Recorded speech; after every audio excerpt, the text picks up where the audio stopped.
Hello, in this video we're going to be going through my probability knowledge test 1, so this is for higher tier. So as usual, these knowledge tests are all available to download on my website, so I'll link everything in the description box, but otherwise let's just get started.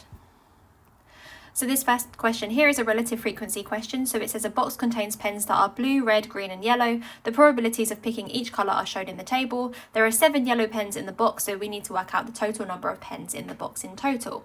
So we know that probability should always add up to 1, so we can kind of fill in like the missing probability for this table. So we can add them all up. So 0.3 plus 0.25 plus 0.1, that's going to be 0.65. Because they all add up to 1, we can say that this must be 0.35. 0.35 is equivalent to 35%, so we can say 35% are yellow and there are 7 yellow pens as we're told in the question. We could therefore say 5% by dividing by 7. To get from 35 to 5 we divide by 7, so 7 divided by 7 is 1, so 5% is equal to 1 yellow pen, so 5% must be equal to 1 pen, and therefore 100% is going to be 5 times 20. So what we're going to do is we're going to do 1 times 20, so 1 times 20 is 20, and therefore there must be 20 pens in the box. So the answer to this question is 20. This next question here we have at a gym, there's 180 members asked which type of class they attend most often. So members are either morning or evening members, and the types of classes are yoga, spin and weights. So we have something called bivariate data, and when we have bivariate data it's very easy to summarize it in a two-way table. So I'm going to draw up my two-way table, and my two variables are morning or evening, so time of day I guess. So we have morning and evening, and then we have the 3 types of classes. So we have yoga, spin and weights. So we have yoga, spin and weights. So I'm also going to include like a total column so I can have everything added up. It tells us in the question, the first piece of information is there's 180 members in total, so I'm going to put 180 down here and that's the total of everyone. It says 95 members attend in the morning, so in total for morning is going to be 95. 60 members attend yoga, so the total for yoga is going to be 60. 50 members attend spin, so the total for spin is 50. 20 morning members attend yoga, so of the morning members 20 of them attend yoga. In the evening, twice as many members attend weights as attend spin. So in the evening, twice as many people attend weights as spin. So if I call spin is X, then we can say weights must be 2X, just say.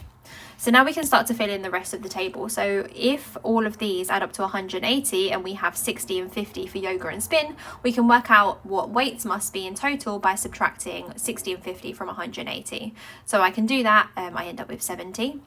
If I want to work out the number of people who did evening classes, I can do 180 take away 95, so that's going to give me 85. I can work out the total number of people who attended evening classes for yoga by doing 60 take away 20, so that's going to be 40. So now I can work out what X is. If I subtract 40 from 85, that's going to give me the total for X and 2X. So I can say that 3X is equal to 45 because 85 take away 40 is 45, and therefore X is equal to 15. So I can cross this out and write 15, and I can cross this out and write 30 because 15 times 2 is 30. So I could therefore work out the following information for spin and weight. So I can say this must be 40 and this must be 35. So the question actually says how many evening members attend weights. So we need to go to evening and weights, which is this one here. So evening and weights, that's 30. So the answer is 30. This next question here is about probability tree. So it says the probability that it rains today is 0.3. If it rains today, the probability it rains tomorrow is 0.6. But if it does not rain today, the probability it rains tomorrow is 0.2. We need to draw a probability tree diagram to represent the information. So I'm going to do that. The 2 possible outcomes are rain and not rain. So each branch is going to have rain, not rain, rain, not rain, rain and not rain. So where you see like an apostrophe, that generally means the complement, which means not. So I'm going to write down the title for each of the branches, and it's the event. So the event is today and tomorrow. So we have today for the first one and tomorrow for the second one. So it says the probability it rains today is 0.3. So I'm going to put 0.3 for the probability it rains today, and the probability it rains tomorrow, if it rains today, is 0.6. If it does not rain today, so if it does not rain today, the probability it rains tomorrow is 0.2. So 0.2 must go here. So we can finish the tree diagram. We know that all of the branches must always add up to 1. So this must be 0.7, this must be 0.4, and this must be 0.8. So we've got the probability tree diagram. That's the answer to the first question. Part B, it says find the probability that it rains tomorrow. So we can either have rain and rain, or we can have not rain and rain. So the probability of rain and rain, we're going to do 0.3 times 0.6, and that's going to be 0.18. And the probability of not rain and rain, that's going to be 0.7 times 0.2, which is 0.14. So the probability it rains tomorrow in total is going to be 0.18 plus 0.14, and that's going to be 0.32. So that's the answer to this question.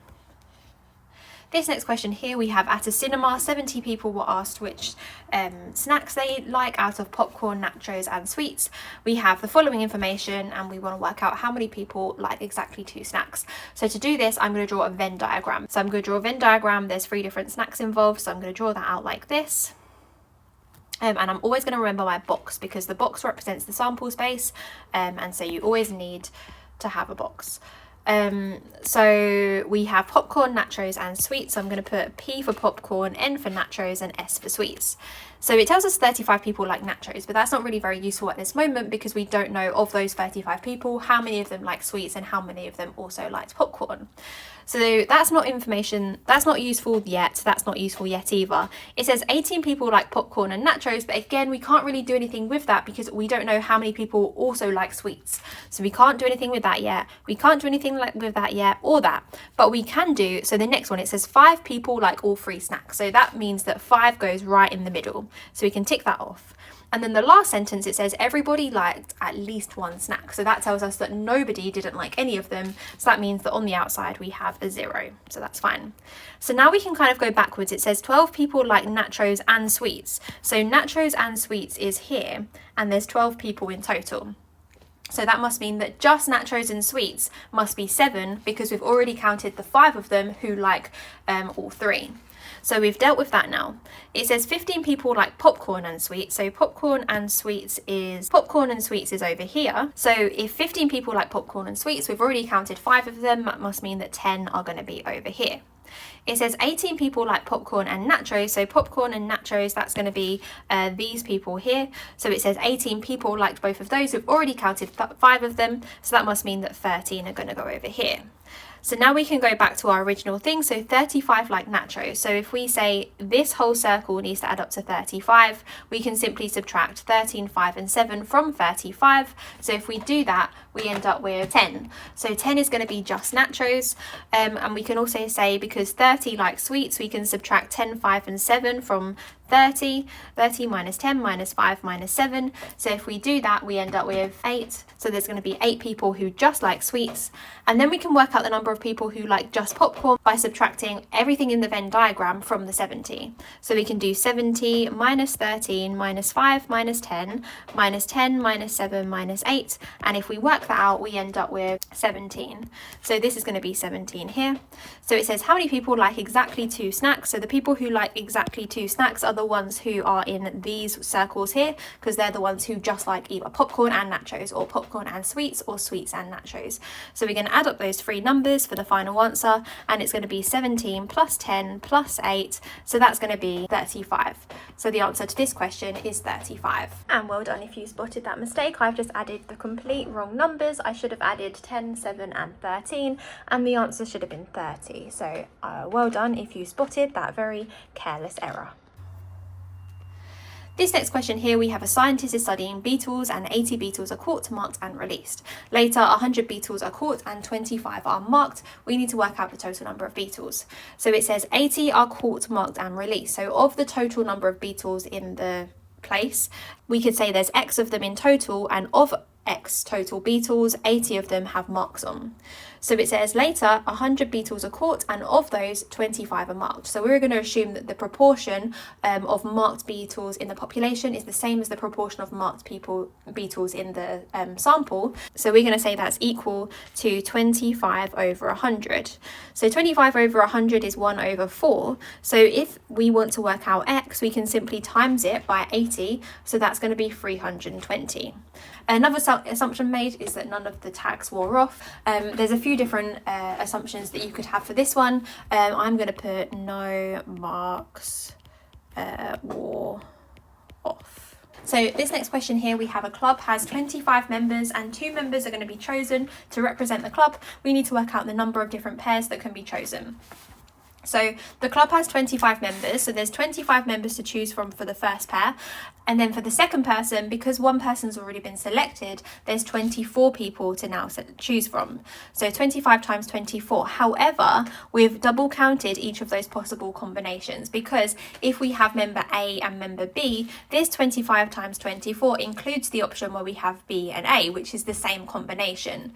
So for this case, everyone's been double counted. So we're going to divide it by 2 to take that into account. So we're going to do 25 times 24, then we're going to divide that by 2, and we end up with 300. So the answer to this question is 300. So that was my last question from my probability knowledge test. So thank you so much for watching. Feel free to have a look on my revision hub to recap on any of the things that you've been unsure of, and then maybe come back to this at a later date to see the progress you've made. But thank you so much for watching, and I'll see you again in another video. Bye.